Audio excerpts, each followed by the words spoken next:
Hello, this is Crystal Moon Creations, and today I'm here to share with you a tutorial on these snowflake earrings. These earrings were created and inspired by the beads that came in the December 2020 Bargain Bead Box.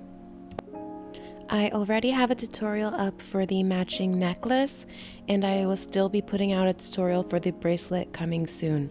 The materials are listed down below, so with all that said, let's get into this.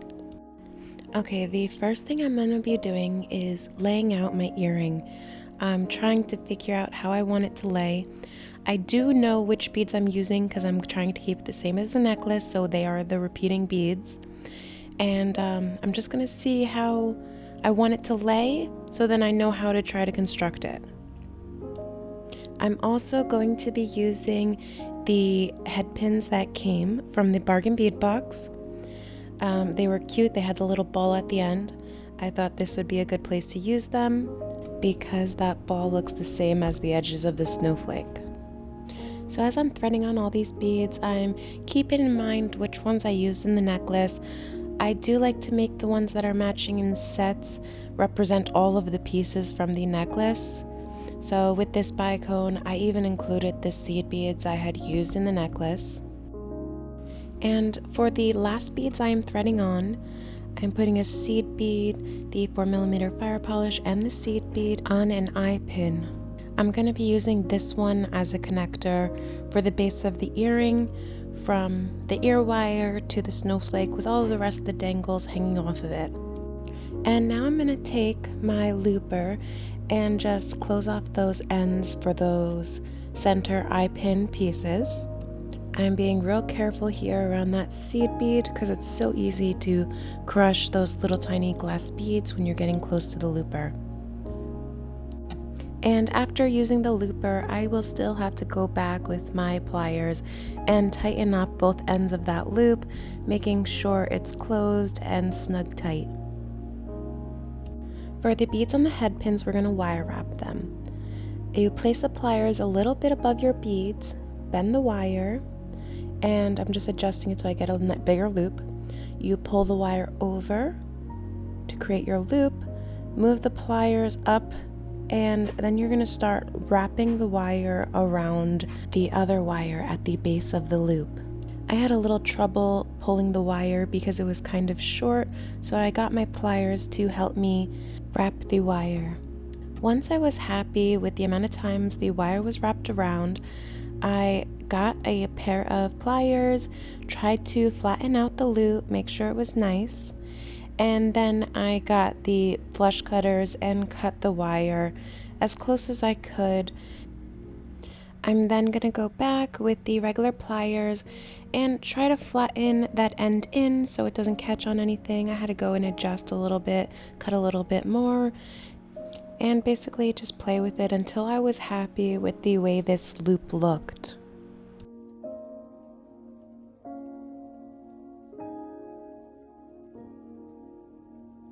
So now I'm going to continue wire wrapping all of the beads on the head pins, or at least half of them for one earring. And I'm going to spare you all of that because I'm not really good at wire wrapping and it's just a lot of repetitiveness. Okay, and there we are. We have all the wire wrapping done for one earring. I'm laying out how I want them to lay, like where I think I want them connected, what heights, so I have a better idea of how I'm actually going to be constructing this. To start with, I'm grabbing the piece that I made into a connector, opening one of the loops and slipping on the 6mm bead. And I'm going to give you a little warning here, I do change this up later, but you can see through the process that as I make it, I see how I want things to hang and then I have to go back and change things. I'm also adding the glass snowflake bead to that same loop, but as you saw when I laid it out, it hung a little bit lower. So I'm going to use a small jump ring on the glass snowflake bead, and I'm going to loop that through the same loop I put the 6mm on, and that will just give it a more of a tiered look, the beads, so they're not clumping up or, bulging in a certain place.